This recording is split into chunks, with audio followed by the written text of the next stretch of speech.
First of all, thank you very much indeed for joining us today. Thank you. It's great to have you here. My pleasure. Now, your particular research, we're looking at sexual violence in India. Tell us what you're most interested in. I'm looking at sexual violence from an altogether different angle. I'm looking at what kinds of discourses are being produced by this kind of spectacular international attention to sexual violence in India. And when I did a sort of discourse analysis of what's being written about in newspapers, I realized that young men from urban villages in Delhi are being demonized as savages, brutish, quite in contradistinction to the middle class suburban Indians who live in Delhi. And I realized that to understand sexual violence in India, one needs to therefore go into deeper materialities of the situation. And once I looked into the history of Delhi, I realized that Delhi as a city has been crafted by acquiring village lands. And this has really,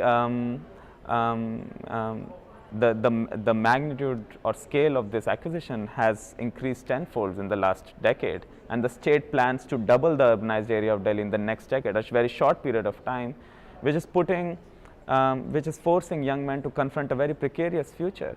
They're suddenly pushed from an agricultural economy and they're made to confront a service economy, an economy for which they don't have the stubborn dispositions, they don't have the education. The manufacturing sector never really took off in Delhi. So I'm trying to understand, in the context of these deep material transformations, how are male bodies gendered, or how does gender formation occur in dialogue with these larger transformations in the political economy?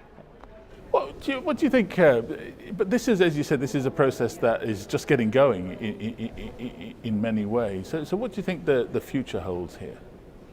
As I see it, the future is very grim, because think about it. I mean, Delhi currently has its urbanized area is about 700 square kilometers. The state plans to double it. Right. So it plans to acquire about 700 square kilometers of village lands.